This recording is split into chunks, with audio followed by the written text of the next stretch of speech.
During the first weeks after the fall of France in 1940, Berlin was filled with confidence. The German army had defeated the enemy with a speed that even surprised its own commanders. Almost all of Western Europe was under the control of the Third Reich, and Hitler believed the war could soon be over. His gaze turned westward. Although the United Kingdom remained beyond reach, the Nazi leadership believed it would not hold out much longer. Hitler was certain the British would try to negotiate. His generals, like him, believed London had been isolated and weakened. Even so, doubts about the next step were beginning to appear at the highest levels of the German command. Some warned that any attempt to cross the Channel would be complicated, costly, and fraught with obstacles. But despite these warnings, plans began to be drawn up to attack the British from the air and from the sea. The German General Staff began compiling reports on the British armed forces. According to these data, the British Army was weakened and ill-equipped. The Navy, although numerous, lacked good air cover, and the Air Force, the RAF, had suffered significant losses during the campaign in France. From the German perspective, everything indicated that it was a good time to push harder. At the same time, Nazi propaganda intensified its message against the United Kingdom. It spoke of an isolated, cornered, and directionless nation. German radio broadcast messages that pointed to the moral and political weakness of the British government. But meanwhile, in London, Churchill strengthened his position. The British Prime Minister had no intention of surrendering or seeking talks. During those weeks, Hitler held a series of meetings with his military advisors. There, possible scenarios were discussed. The most radical was a direct invasion by sea. This required naval assets, full air support, and very precise logistics. Some admirals doubted that this would be feasible in the short term. Others proposed continuing to strike from the air to force the British government to yield without having to land troops. Amidst these discussions, the first drafts of what would later be known as Operation Sealion emerged. Although it had not yet been officially approved, the Germans began to seriously consider how to execute an amphibious invasion. The general idea was to establish a bridgehead across the English Channel, crossing from the French coast to southern England. The Reich's intelligence services also played a role in this initial phase. They gathered information on weak points in British coastal defences, troop movements, and naval activity. But many of these reports were unreliable or simply erroneous. They underestimated Britain's organisational capacity and the true reach of its air defence system. In this context, Goering, head of the Luftwaffe, claimed that his pilots could easily destroy the RAF in a matter of days. This overconfidence influenced the decisions of the High Command. The Luftwaffe requested permission to begin attrition attacks on enemy air bases, factories, and logistics centres. The idea was to prepare the ground for a possible invasion later. During June, while these plans were being evaluated, some German ships began to move along the Channel coast. At the same time, ground units received orders to stand ready to mobilize toward embarkation areas. It was not yet a full deployment, but the movements were clear. Hitler did not want Britain to interpret these signals as a direct intention to invade. He preferred to maintain the pressure without showing all his cards. The German perception of British morale was also flawed. Many thought the country was on the verge of internal collapse. There was talk of divisions within the government, social exhaustion, and fear among the population. But in reality, British society was beginning to unite around Churchill's leadership. The bombings in France had led to faster preparations for civil and military defense. Hitler still hadn't made a final decision. He vacillated between thinking Britain would negotiate soon and considering direct military action. In his private speeches, he expressed confidence that a few well-aimed airstrikes would be enough to subdue his opponents. But increasingly, his advisors saw that it wouldn't be that simple. By mid-July, the situation remained unresolved. The German High Command had conflicting instructions. Some officers were preparing maps and attack routes. Others were designing more intensive bombing campaigns. And in parallel, German diplomats were trying to send signals that a negotiated solution was still possible. The United Kingdom, however, remained unresponsive. Churchill maintained a hard line, convinced that the only option was to resist. In the military field, German planners were beginning to set tentative dates. There was talk of launching the invasion operation in late August or early September, but everything depended on the Luftwaffe first neutralizing the RAF. That was the basic condition. Without air control, there would be no landing. Goering insisted that this could be achieved in a few weeks. Some generals were hesitant. They recalled the logistical difficulties of moving troops by sea, the risks of British naval attack, and their lack of experience in large amphibious operations. But the political pressure from Berlin was clear. They had to act quickly, before the United Kingdom could reorganize or receive foreign aid. The United States was not yet actively involved in the war, but diplomatic contacts between London and Washington were constant. Under these circumstances, the idea of invading England began to take shape. The German army designed a structure divided into waves, first paratroopers, then light units, and finally the main force. Each part had to be coordinated with airstrikes and naval cover. But there were still doubts about whether they would succeed in surprising the British or whether the operation would end in disaster. The beginning of the aerial bombardment of the British. By the end of June, the German High Command saw that the time to act against Britain was approaching. The Nazi army had devastated half of Europe, but had still not been able to subdue its last Western rival. German propaganda continued to insist that British resistance was fragile and that only a little more pressure was needed. Hitler had not yet issued an official invasion order, but preliminary plans had been activated. At the same time, bombing and air activity were increasing. The Luftwaffe, under Goering's command, had been instructed to begin limited attacks against military installations in southern England. The objective was to assess the enemy response and weaken its defences before a larger operation. At the same time, the aim was to test the RAF's true reach and response capacity. The first air raids focused on ports, factories, and warehouses. British forces began to notice the pattern of the attacks. Unlike the Blitzkrieg in France, this time the attacks were more sporadic. However, the intensity was increasing every week. London no longer had any doubts. The threat of a real invasion was on the horizon. Churchill had warned that the Germans would try to take control of the Channel and that England should prepare for the worst. At the strategic level, the British strengthened their coastal surveillance systems. Radars operated intermittently but remained a key tool for detecting enemy movements. At the same time, civilian observation stations played an important role. Thousands of volunteers reported any suspicious aircraft or ships from cliffs and open fields. This early warning network proved vital. The RAF, led by Dowding, began reorganizing its squadrons. Some units had been decimated after the retreat at Dunkirk, but others remained operational. An urgent effort was made to repair damaged aircraft, train new pilots, and distribute resources more effectively. The idea was to prevent a single enemy strike from destroying the entire air defense capability. In Germany, the Luftwaffe interpreted the initial attacks as not having received a strong response. This fueled the perception that the RAF was in poor shape. Goering exploited this perception to convince Hitler that a sustained air campaign could eliminate the British Air Force without invading. The idea of a massive air offensive that would leave Britain defenseless was raised. Meanwhile, the British not only repaired their military system but also their civilian ones. Bombing drills were intensified, more shelters were built in cities like London, and leaflets with instructions for the population were issued. Local authorities collaborated with the government to maintain order. Although fear was present, the determination to resist also grew. Air raids continued throughout July.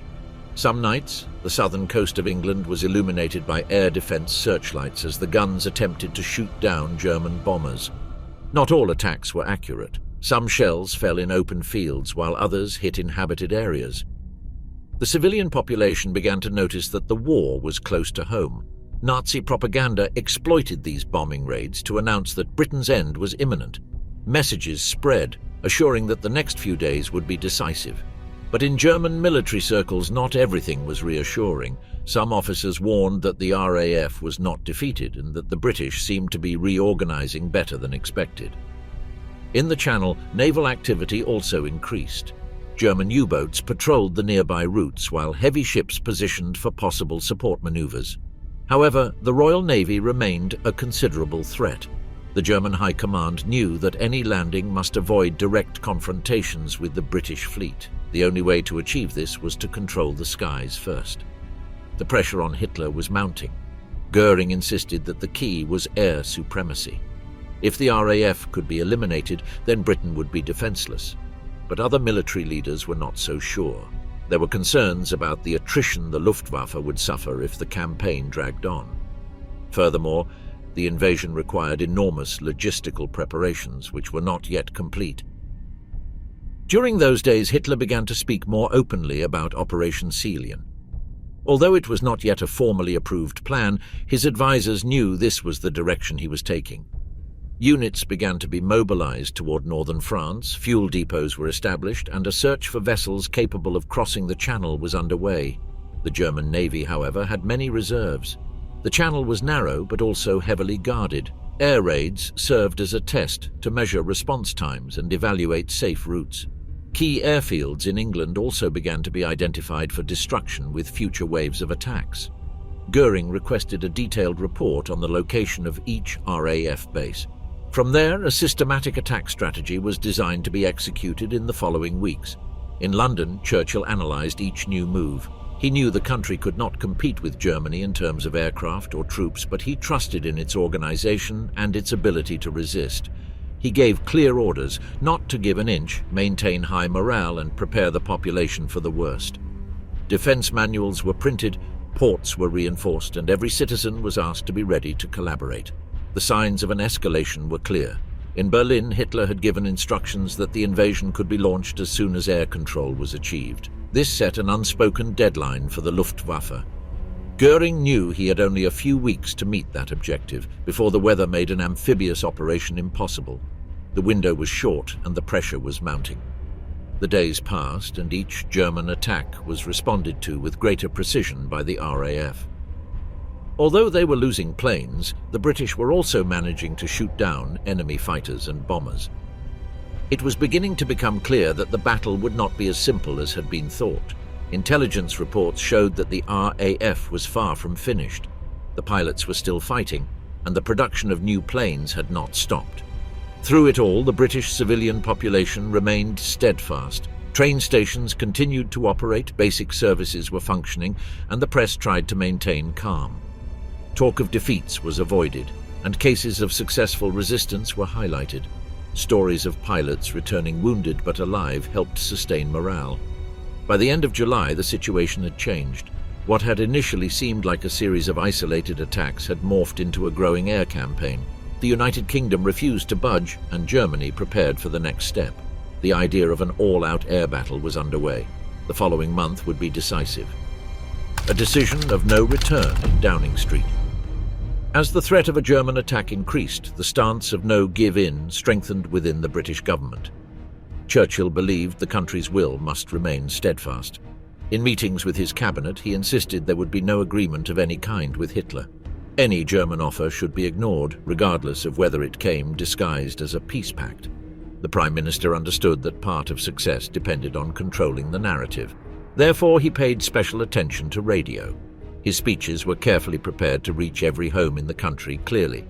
He avoided using complex words. He preferred direct phrases that could be easily repeated. This helped reinforce the idea that the United Kingdom could continue on its own without surrendering or depending on anyone. By mid-July, the press and radio were aligned with that message. Editorials called for unity. Negative details were avoided, and emphasis was placed on examples of courage. Stories of injured pilots returning to the airfield or of rural communities helping to repair runways circulated daily. This not only boosted morale, it also helped create a collaborative network. Parliament functioned without interruption. It was neither closed nor relocated. Institutional continuity was seen as a sign that the country was not breaking up. Churchill used this to show that, unlike in France, there was no political chaos in the United Kingdom. The figure of the king was also key. George VI remained in London, visited bomb-damaged areas and appeared alongside volunteers. His presence reinforced the idea of national unity. In the military field, efforts to recover aircraft were accelerated. Emergency workshops were set up in schools and factories. Technicians worked tirelessly to get any repairable aircraft into the air. At the same time, new pilots were trained. The priority was to increase rotation in the squadrons. Relying on a few veterans was no longer a priority. Universities were one of the focal points of this plan. Students with technical knowledge were recruited to assist with maintenance tasks. Many took on responsibilities normally reserved for specialized personnel. The system adapted. No previous experience was required. Speed and the ability to follow orders were more valued. This practical approach was effective. Churchill knew that having a good army wasn't enough. It was equally important to maintain the support of the population. That's why he supported the creation of civil defense units in every neighborhood. It wasn't just a matter of setting off sirens or building shelters. Night patrols, first aid courses and drills were also organized. The message was clear. Everyone had to participate. In some rural areas, the response was even more intense. Residents organized to guard bridges, roads, and stations. They feared that German commandos might infiltrate before a general invasion. Makeshift barriers were set up at key junctions. In small towns, teachers and shopkeepers were responsible for coordinating these actions. The effort was collective. The police also adapted. New rules were established to control information. It was forbidden to divulge convoy routes, base locations, or troop movements. Violators were arrested without delay. At the same time, a special office was created to respond to false rumors. The goal was to avoid panic. Any news had to be verified before being circulated. In London, sporadic bombing failed to curb activity. Underground stations were used as shelters, but also as coordination centers. In some cases, quick meetings between officials were held on the platforms, taking advantage of moments of calm. Sirens were frequent, but the routine continued. The British government also invested in industry. Agreements were signed with companies to redirect their production. Car factories began manufacturing airplane parts. Textile factories began making uniforms. The motto was simple: everything for the war. This transformation wasn't perfect, but it allowed for increased response capacity in record time. The shortage of materials forced them to seek unusual solutions. Everyday objects were recycled to extract metal. Collection campaigns included everything from cans to old tools. Children actively participated. Entire schools went out to collect scrap metal. This wasn't just for utility. It also served to keep them busy and connected to the national effort. On the international level, Churchill maintained regular contact with Washington. Although the United States had not yet entered the war, the relationship was strengthening. Logistical support, loans, and resources were requested. The Prime Minister understood that without outside help, the fight would be more difficult, but he also knew he had to appear strong so the Americans would trust him. Resistance wasn't just material, it was also fought with ideas.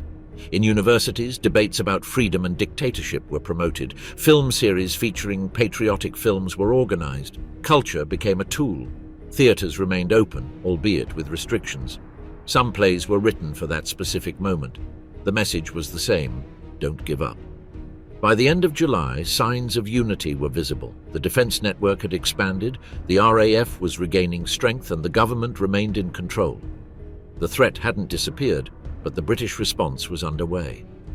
This wasn't just a military battle, it was also a clash of wills. Germany was watching everything.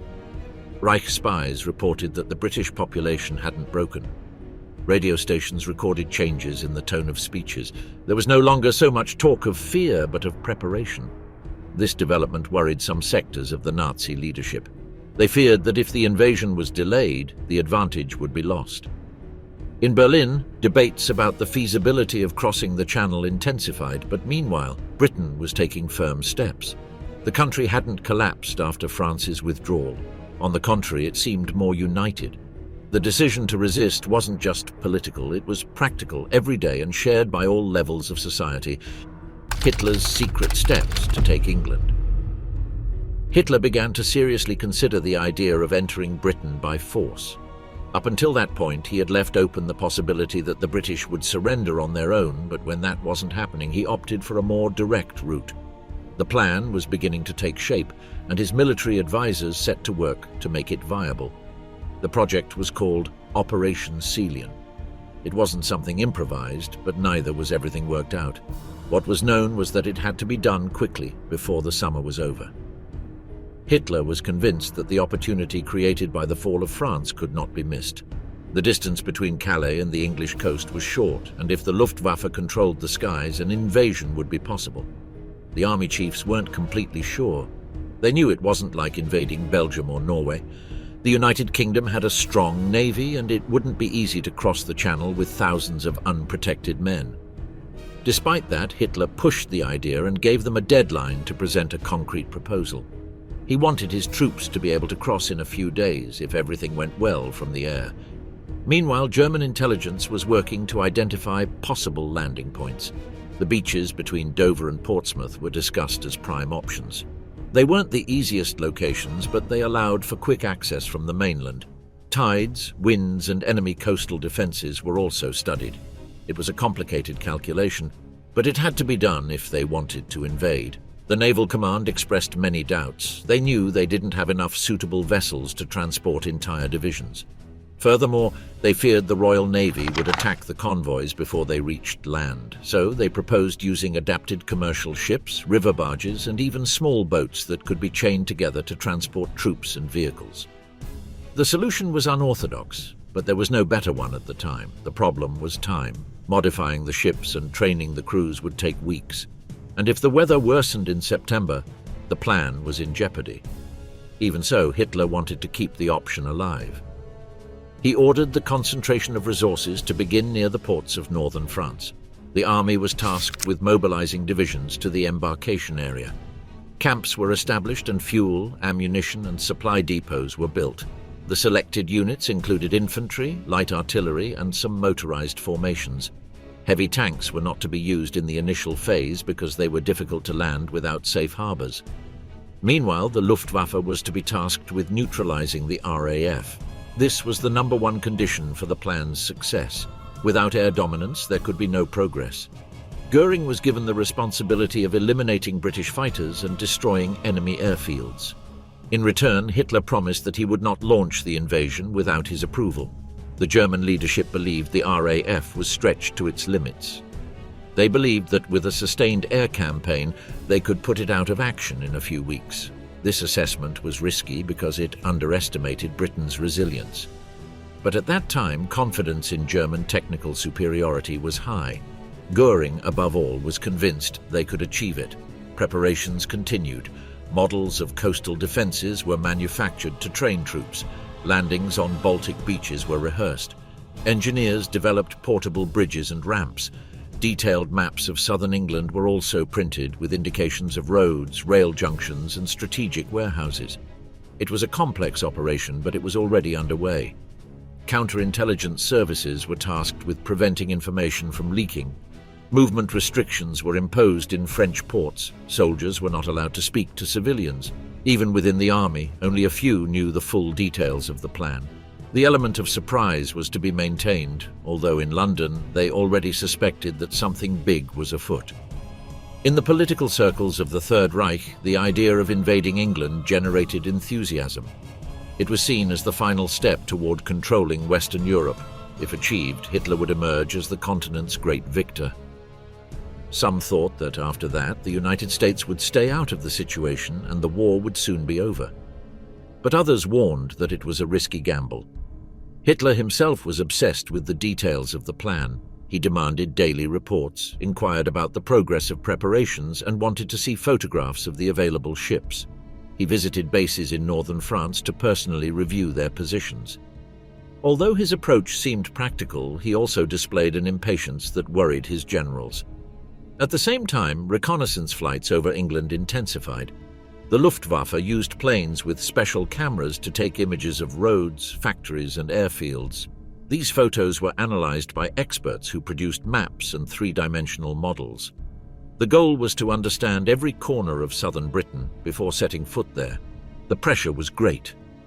Everyone knew that time was against them. If the operation didn't begin in August or September, it would have to be postponed until the following year, and by then the British would be better prepared. Moreover, the threat of US intervention could become more real as the months passed. Hitler didn't want to lose the advantage of the moment. In this climate, talk began of a tentative date for launching the attack, mid-September. But everything depended on the success of the Luftwaffe. If they couldn't eliminate the RAF by August, plans would have to be changed. Goering had a difficult task. It wasn't enough to drop bombs, he had to demonstrate that he could dominate the skies. The atmosphere in the barracks was tense. The soldiers knew they had a lot at stake. Some were excited, but others were hesitant. Crossing a land border wasn't the same as taking to the sea in makeshift boats. Despite everything, the orders were clear: prepare to cross the channel. The propaganda machine was also activated. Leaflets were produced to be dropped over England in case of a landing. Teams of translators, civilian agents, and doctors were prepared to act after the invasion. Everything seemed to be moving forward, but ultimately the operation depended on a single factor: control of the air. Operation Sea Lion was on the table. Hitler had made his decision. But between the idea and the execution, there was a gap that only the Luftwaffe could bridge. The fate of the invasion depended on what happened in the skies. The all-out attack to overthrow the British defense. On July 3, 1940, Hitler signed Instruction Number 16. In it, he ordered his army to begin preparations for a cross-channel operation aimed at taking England. This instruction was official, and although it still didn't set an exact date, it did establish the starting point of the invasion. The German leader no longer expected a British surrender. He was now banking on forcing it with direct military action. The order specified that the crossing was to be carried out from various areas between Western France, Belgium, and the Netherlands, and that the deployment was to be swift and with overwhelming force. It was necessary to ensure that once on the British coast, the troops would not be repulsed. To this end, total priority was given to organizing flotillas and concentrating divisions in nearby ports. The High Command began to detail the logistical scheme. More than 2,000 vessels were required, many of which were not designed for open sea navigation. The idea was to seize commercial barges, reinforce them, and attach them to tugboats and ferries. It wasn't a modern fleet, but it could move tens of thousands of men if well coordinated. Each vessel had to be adapted to carry not only soldiers, but also weapons, ammunition, fuel, and supplies. The selected divisions were part of Army Group A. They would include infantry corps, sapper units, light artillery, and motorized vehicles. The first wave was to clear a path along the coast, consolidate beachheads, and secure strategic areas. A second wave would follow with more troops and equipment. The objective was to control southern England before the Royal Navy could respond in force. Meanwhile, Goering reaffirmed that the key was the sky. Without eliminating the RAF, the invasion had no future. The head of the Luftwaffe pledged to launch an all-out air campaign. His reliance on Messerschmitt fighters and Heinkel bombers was high. He planned massive attacks against airfields, fuel depots, and aircraft factories. If he managed to weaken the RAF sufficiently, a ground invasion could begin within weeks. A pre-invasion phase was defined, involving in-depth reconnaissance of southern England. Spy planes would be used to take detailed photographs. The exact location of defences, coastal guns, internal roads, and the movements of British forces was to be known. This information would be used to adjust landing plans. In addition, disinformation campaigns were planned. Radio messages would be broadcast from Berlin with false news about possible attack sites. The hope was to confuse the British High Command and force them to disperse their forces. At the same time, some German agents tried to infiltrate the United Kingdom but were unsuccessful. British counterintelligence had improved greatly since the beginning of the war. To boost morale among his troops, Hitler began visiting key units. He spoke with soldiers, inspected bases, and demanded daily progress reports. His obsession with details increased. He asked about the exact number of barges ready, the level of fuel stored, and the weather conditions in the canal. He didn't want to leave any loose ends. On August 5th, Operation Sea Lion officially became a military priority. Although it hadn't been publicly announced, it was understood in Reich dispatches that crossing the canal was the decisive step. Hitler believed that, with a well-aimed blow, British resistance would collapse. He didn't imagine the British could sustain the fight alone for long. That same week, the tentative date for launching the invasion was set for September 15th. By then, the Luftwaffe had to have gained air superiority. Daily objectives were set for each battle group. Bombers were to destroy the runways, fighters were to eliminate enemy aircraft in the air, and tactical units were to cut off internal British communications. Rehearsals continued on the continent. Nighttime trials of loading and unloading troops were conducted. Makeshift docks were built to practice landings. Scale models of the English coastline were even used to help soldiers memorize routes. Although improvisation was evident, the workload was high. Every day counted. Goering also reorganized his forces. He divided the Luftwaffe into 3 sections. One focused on southeastern England, another in south-central England, and a third in the western zone. The goal was to saturate the skies from every possible angle. Bases in France, Belgium, and the Netherlands were packed with planes ready for takeoff. The pressure on the pilots was intense. They knew that the entire operation depended on their success. In London, Churchill had already received information about these movements. British intelligence services intercepted messages and analysed flight patterns. Although they didn't know all the details, they knew something big was being prepared. Therefore, orders were given to strengthen coastal defences and accelerate fighter production. New radars were also activated to detect attacks earlier. On August 7th, Germany launched the first major air raid. They bombed ports, radar stations and hangars. Although the damage was limited, it was a clear sign that the air campaign had begun.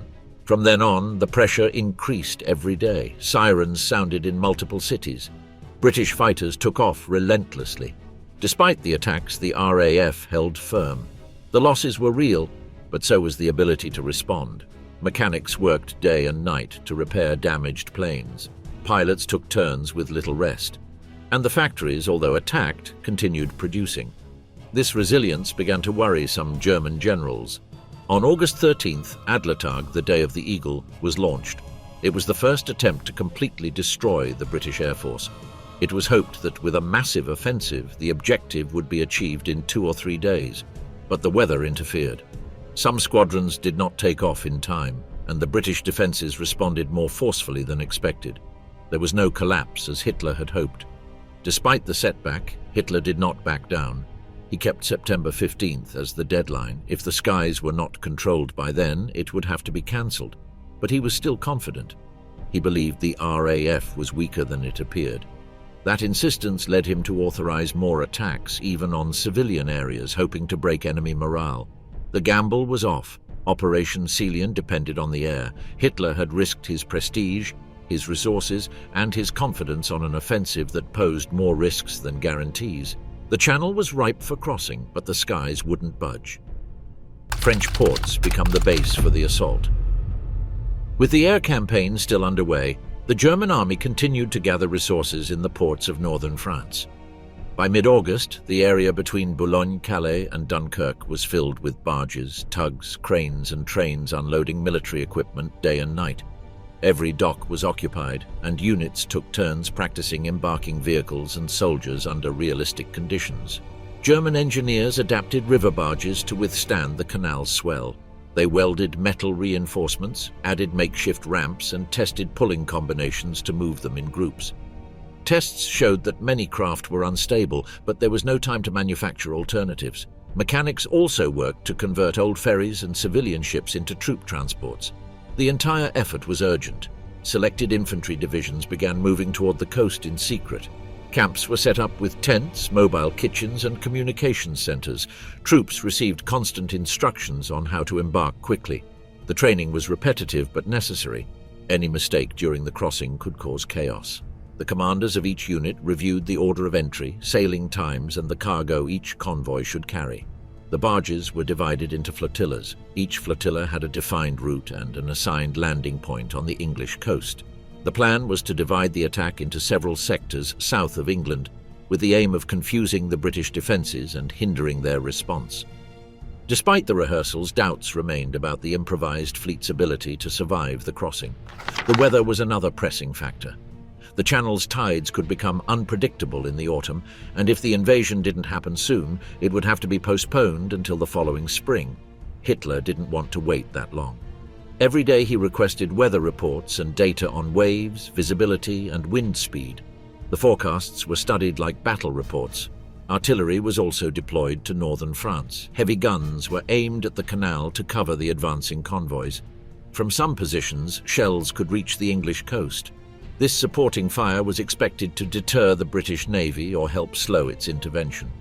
In addition, radar and communication stations were set up along the coast to coordinate movements. The German army stored large quantities of ammunition, fuel, and rations near the ports. Hidden depots were built among trees or inside abandoned buildings. Each division was to carry supplies for the first few days of fighting. Then, if the English ports were secured, a second supply line would be opened. But everything depended on quickly conquering these key positions. The Luftwaffe also began to coordinate its flights with the army's preparations. Some bombers were assigned to destroy targets near the landing zones to facilitate the ground advance. Others were to cover the canal on the day of the crossing, attacking enemy ships or British coastal units. Communication between air and ground commands was constant, though not always fluid. As the number of troops and vessels grew, so did the risk of detection. British intelligence services began picking up radio signals and observing unusual movements from their coastal bases. In London, talk of an invasion grew. Churchill didn't have the exact date, but he knew the danger was real. He ordered all southern defences to be reinforced. The Royal Navy organised permanent patrols in the Channel. Its destroyers moved at night looking for signs of enemy formations. In addition, sea mines were laid along potential access routes. The RAF also increased its reconnaissance flights, taking aerial photographs of the French coast. Each new barge detected was marked on maps. Despite everything, Hitler remained convinced that the plan could work. On August 25th, he reaffirmed that the invasion should be launched in September, provided the RAF was neutralized. By that time, German air attacks had intensified, but British resistance showed no signs of collapsing. Even so, the Führer wanted to keep the pressure on. He ordered all forces to be ready to move within a few days. German units received instructions on how to behave once in England. They were taught basic English phrases, detailed maps were distributed, and urban control drills were conducted. Some soldiers practiced how to advance through narrow streets or how to seize train stations. Improvisations that could disorganize the attack were to be avoided. Enthusiasm among the commanders was mixed. Many generals knew that logistics were fragile. Any change in the weather or a strong reaction from the Royal Navy could derail the operation. But no one dared to contradict Hitler outright. They only suggested more rehearsals or asked for a few more days of preparation. The German High Command created a coordination center to direct the operation from the continent.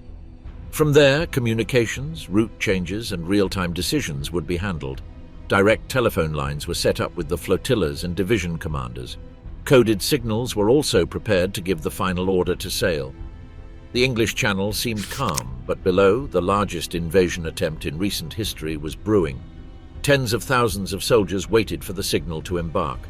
The French beaches had been transformed into a military departure zone. Barges, guns, tanks, and horses filled the fields. Every night, engines roared and training continued. Meanwhile, in England, the civilian population remained on alert. Local authorities prepared shelters, cut down trees to block roads, and trained defense groups. The fear was real. Although many didn't know when the attack would come, they had been expecting it for weeks. Radio, newspapers, and Churchill's speeches kept morale high, but the atmosphere was tense. On the night of September 1st, Hitler asked for another general report. He wanted to know if everything was ready. The commanders replied that it was, although privately they knew there were lapses. The weather remained a concern, and the RAF, although battered, kept fighting. Still, the German leader pressed on. There was no turning back. The Luftwaffe unleashes Eagle Day. The Luftwaffe refined its plans for a massive attack against the British air forces. Goering, convinced that the key to invading England was dominating the skies, organized the most ambitious offensive to that point. They christened the operation Adlertag, the Day of the Eagle. The date chosen was August 13th, and its objective was to quickly put the RAF out of action. The plan was to attack air bases, hangars, runways, radar stations, and command centers. The offensive would not only come from northern France. Aircraft deployed in Belgium, the Netherlands, and Norway also participated. More than 1,000 sorties per day were scheduled. The fighters were to escort the bombers, sweep the skies, and clear the way for the British targets. In the days leading up to the operation, the Luftwaffe conducted test flights and gathered intelligence on RAF movements. The German commanders were confident. Their Heinkel and Dornier bombers, accompanied by Messerschmitt fighters, had performed well in France. Furthermore, they thought the British were exhausted after weeks of attrition, but the first day of the attack didn't go as expected. August 13th dawned with fog and low clouds. Some flights were delayed. Others took off unaware that the rest had been cancelled due to bad weather.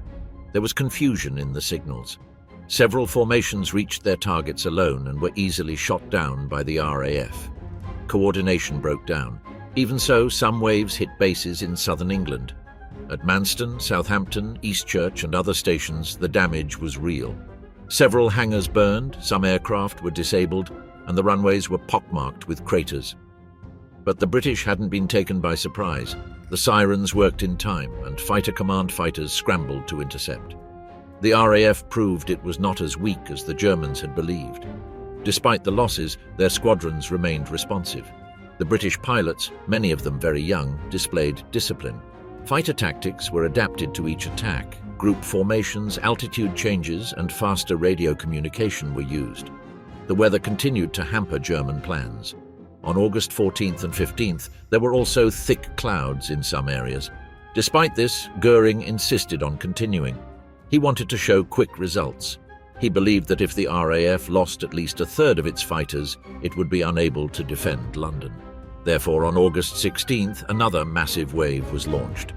That day, the bases at Biggin Hill, Kenley and Croydon were heavily bombed.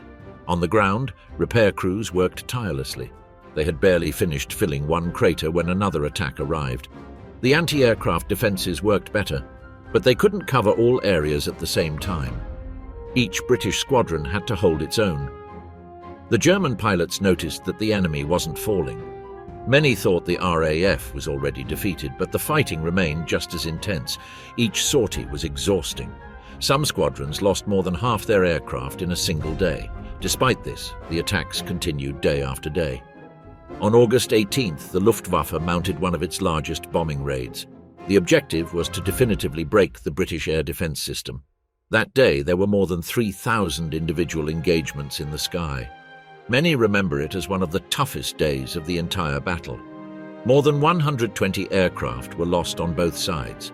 Pilots fell in fields, forests, or in the Channel. The British continued to manufacture fighters. Factories worked full shifts. Each new Spitfire or Hurricane was sent directly to the front. Some pilots barely had any flight hours before entering combat. Rotation was constant. The radar control system helped anticipate attacks. Commandos received alerts and directed their squadrons minutes in advance. Goering was not satisfied. He expected faster results. He ordered attacks to be concentrated only on the main airfields. He decided to change tactics. The bombers would fly higher and in larger groups. But this made them slower. The escort fighters couldn't always keep up. In several engagements, the bombers were exposed. Churchill visited the damaged bases. He spoke with mechanics, pilots, and local commanders. He knew that maintaining morale was as important as repairing the runways. In his speeches, he said that England was holding its own, but it was not defeated. The radio broadcasts reinforced that image. They showed a nation resisting without yielding. By the end of August, the RAF had lost many planes and pilots, but so had the Luftwaffe. The Eagle Day campaign had not destroyed the British forces. Hitler was growing impatient. He asked why air superiority had not been achieved. Goering replied that it was close. He promised a renewed push. The Germans believed that a few more weeks of bombing would achieve it. But each day was becoming more difficult. The weather was worsening. The number of experienced pilots was dwindling. Flying distances were long, and British resilience was not easing. Operation Celian, which depended on control of the skies, was beginning to look less certain. Eagle Day, intended as a lightning strike, turned into a series of attacks without pause but without decisive effect. Germany continued to rely on force, but England refused to give in. What had seemed like a quick war became a test of endurance. The plan collapsed before crossing the Channel. In early September 1940, while preparations continued, the difficulties within the German command mounted. Planning for the crossing operation remained an unsolved puzzle. The sailors were unconvinced by boat tests, and the generals grew increasingly doubtful of its success. The weather was deteriorating and time was running out. The German High Command knew that any canal crossing required specific tidal, visibility, and wave conditions. Without a suitable weather window, the entire effort would collapse. Forecasts for the middle of the month were confusing. Strong winds and rain were beginning to settle in the region. Doubt began to creep in. At a meeting in Berlin on September 3rd, military leaders expressed concern. Admiral Raeder insisted that the safety of the troops could not be guaranteed by crossing in slow-moving barges. He repeated that the British Navy could destroy the improvised fleet in a few hours if it acted quickly. Hitler listened, but didn't give a clear answer. He kept the pressure on the rest. Meanwhile, on the French coast, thousands of soldiers continued training. The divisions were ready, but without a specific date. The disorder grew. Every day that passed without marching orders affected morale. The officers tried to keep pace, but they couldn't hide the fact that something wasn't right. The routines were repeated without making any progress. The Luftwaffe continued bombing targets in England, but without completely neutralizing the RAF. Goering continued to claim that only one more push was needed. Reports from London, however, showed a still firm defense. The British Air Force, although battered, was holding its own. Churchill didn't let his guard down. On September 6th, Hitler postponed the date of the operation for the first time. It would no longer be the 15th. Now they were looking toward the end of the month. But the problem was the weather. Every day the forecasts were less favorable, the tides became more complicated, the nights were longer and the fog became more frequent. On September 7th, the Luftwaffe changed its strategy and began bombing London directly. This marked the beginning of the so-called Blitz. The attacks were massive, nighttime, and aimed at shattering civilian morale. But this change also took pressure off RAF bases. Some areas in southern England, key to air defense, were receiving fewer attacks. This helped British fighters reorganize. The German army commanders began to worry more. If the RAF wasn't destroyed, any landing would be suicidal. The infantry would be exposed on the beaches without real air cover. British coastal artillery was still active. Mines in the Channel were a constant risk. Opinion among the generals was divided. On September 9th, another key meeting took place. This time, the naval and air commanders presented realistic scenarios. They showed that even if a landfall was achieved, holding the beachhead would be very difficult. Supplies would be irregular, communications fragile, and the British counteroffensive immediate. Hitler wasn't entirely convinced, but he didn't ignore the information either. Although he ordered preparations to continue, he didn't issue the final order. He only said it was still possible if conditions improved. The atmosphere in the German barracks began to change. Some already viewed the invasion as a symbolic rather than a real resource. Across the Channel, the British didn't know exactly what was happening, but they sensed something had changed. German activity wasn't increasing. Naval patrols weren't finding large formations. Spies reported that trains in France were moving less. Churchill urged them not to be complacent, but he acknowledged that the direct threat could be weakening. On September 12th, Hitler met with General Jodl to review all the reports. They discussed logistics, weather, troop morale, and naval strength. The result was another postponement. There was no longer a set date. Officially, the operation wasn't cancelled, but it was put on indefinite hold. On paper, it was still on. In practice, it was becoming less and less likely. The German divisions began to reduce their training. Some units were relocated to other areas. Heavy equipment was put into storage. The boats, many already deteriorated from waiting, were left tied up unused. Some commanders asked for new orders. They didn't know whether to continue waiting or prepare for another mission. The weather continued to worsen. On September 14th, there were storms in the Channel. Some barges broke free from their moorings. The German Navy suffered minor damage. This reinforced the idea that further action was impossible. Raeder again insisted on a formal cancellation. Hitler did not respond. On September 15th, without any order to attack, the RAF faced one of its largest air offensives. It was one of the most intense battles of the entire campaign. The British managed to repel most of the bombers. They shot down many enemy aircraft. German morale suffered. The message was clear. England was still holding out. On September 17th, Hitler made the final decision. There would be no invasion. He ordered the troops to return to their original positions. Operation Celian was suspended without a date. No further attempts would be made that year. The Channel would still not be crossed. He didn't announce it publicly. Only a few commanders knew what was happening. A secret directive was sent from Berlin. It stated that the army's main focus would shift. Talk of new objectives in the east was beginning. Attention was shifting toward the Soviet Union. The chapter on the attempt to invade England was closing without being fulfilled. On the French coast, soldiers began to dismantle their camps. Barges were towed back to the rivers. Material was redistributed. Some officers felt relief, others frustration. They had trained for weeks without moving. The German army's most ambitious operation came to nothing. The British, unaware of the details, understood that the worst was over. Churchill remained steadfast in his messages. He wasn't celebrating yet, but he knew the country had held firm. The defense worked. The RAF didn't fall. And the Navy kept the channel closed. The invasion didn't happen, not for lack of desire, but due to miscalculations, technical problems, and unexpected resistance.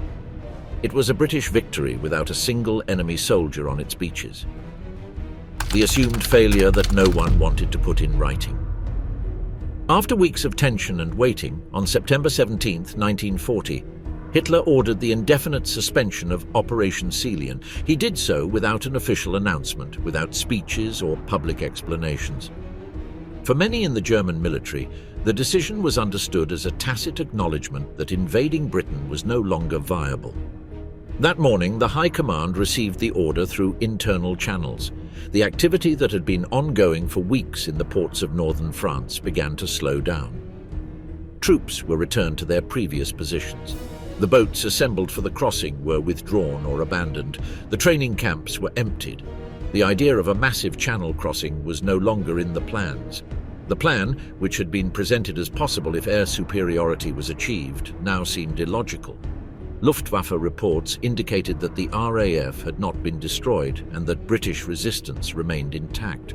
The hope of an internal collapse in Britain never materialized. In the days following the suspension, some commanders began to question how this situation had come about.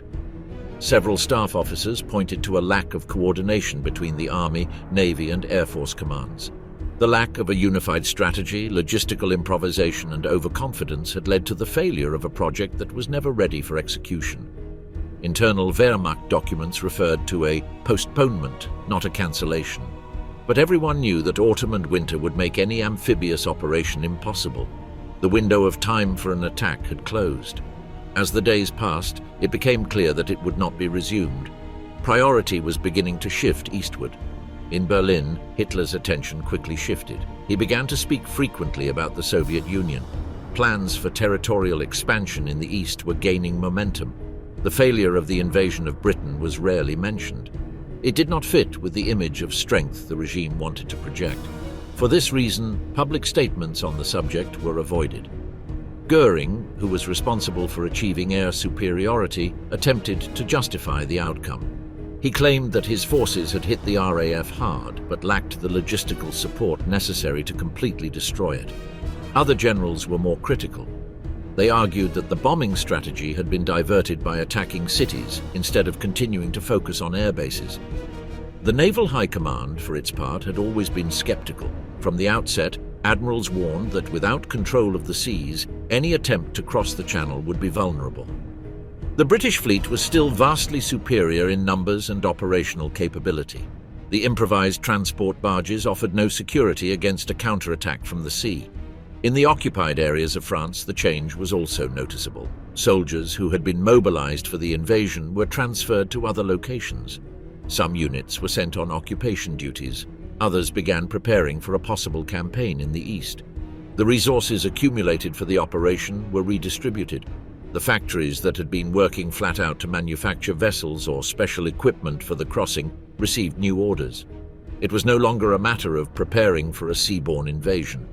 Now it was a matter of adapting to war plans on land. Technicians, engineers, and logistics managers redirected their efforts.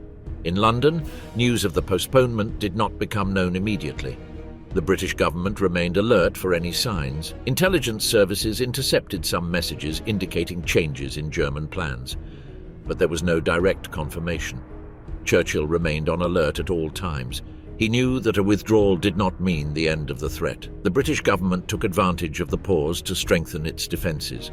Coastal positions were strengthened, the radar system was improved, and training was intensified. The Navy maintained constant patrols in the Channel. The RAF reorganized its squadrons. The fear of an invasion remained present but was no longer imminent. Over the following months, the Blitz continued. London and other cities were bombed night after night. The German government was trying at least to force a surrender by air pressure, but the effect was the opposite. The British population hardened. Internal resistance grew. Churchill's figure was consolidated as a symbol of steadfastness. In retrospect, several historians agree that Operation Escalating was never more than a half-finished plan. Disagreements between commanders, a lack of resources, limited time, and an underestimation of the enemy made it an impossible gamble. Hitler never gave it full priority. He always thought that England would surrender on its own after the fall of France. The cancellation of the invasion also had a morale-boosting effect on the German army. It was the first time that a major plan had not been executed. Although there was no open talk of failure, many soldiers perceived it as an indirect defeat. A quick victory had been promised, and now the page was turned without results. In the following months, Hitler turned his attention to preparing for Operation Barbarossa. Germany mobilized resources eastward. Routes, objectives, and phases of advance were planned. The invasion of the Soviet Union became the new priority. England, although still at war, ceased to be the main focus. The story of Operation Escalating was buried in the archives.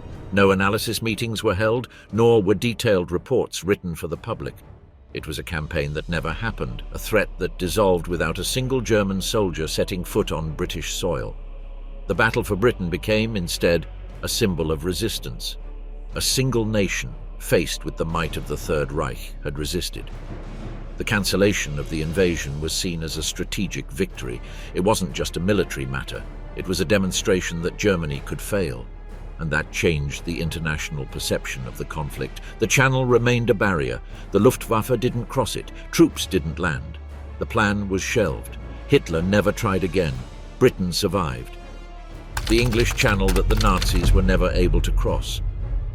Operation Escalating, designed to invade Great Britain from France, ended without a success.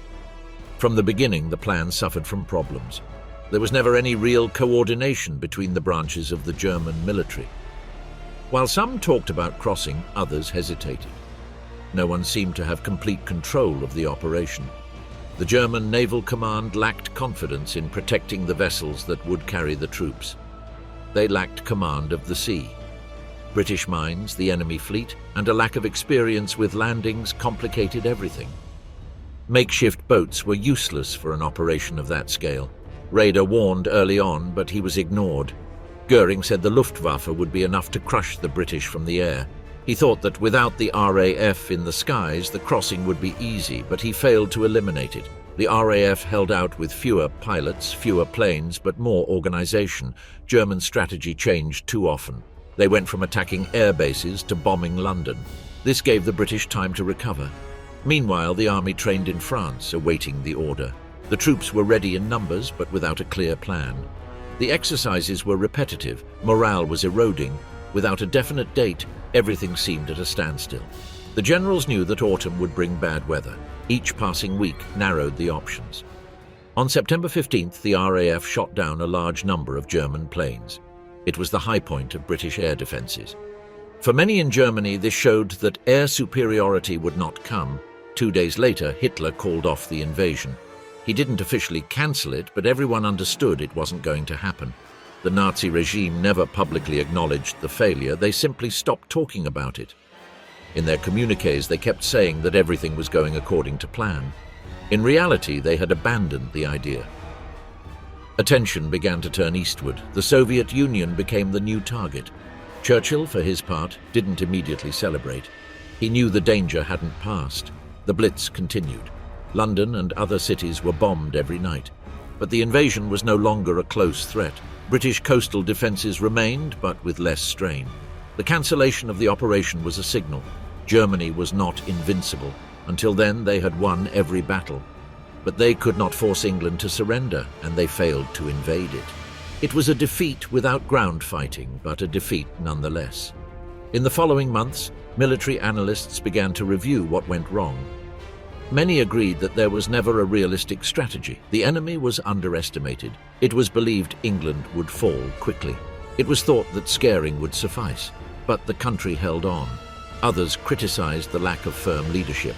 Hitler did not make clear decisions. He delegated without control. He allowed disputes between branches. He never gave the direct order to invade. He only spoke of preconditions that were not met. In this way, he avoided taking responsibility.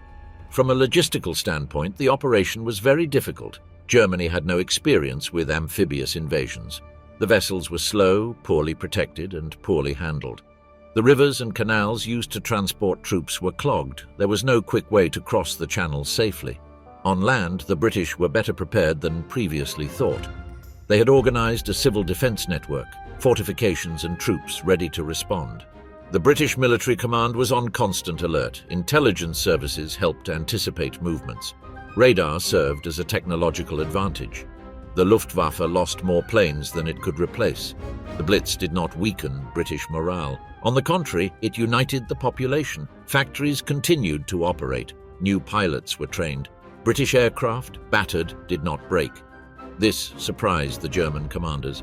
With the cancellation, German troops returned to other missions. Many were assigned to the Eastern Front. The ships were returned to normal duties. Special equipment was stored or discarded. The invasion was unceremoniously forgotten. In the years afterward, there was debate about whether the invasion was even a serious one. Some thought it was just a threat to exert pressure. But the documents show that there was intent. Plans were drawn up, troops assembled, maps made. But execution never came. The failure influenced the war. It allowed Britain to remain in the fight. It kept European resistance alive. It gave the United States time to prepare. It changed the course of the conflict. If the invasion had taken place, the outcome could have been different. For the British, it was a key victory, not because they won ground battles, but because they prevented the enemy from crossing. The Channel acted as a barrier. The RAF did its job. The people endured, and Hitler diverted to Russia. Operation Celian is studied today as an example of poor planning. It was an idea without a firm basis, launched without full preparation, supported by wishful thinking and undone by reality. They never crossed the Channel. They never set foot on English soil. The plan remained on paper. It was the Third Reich's first major setback.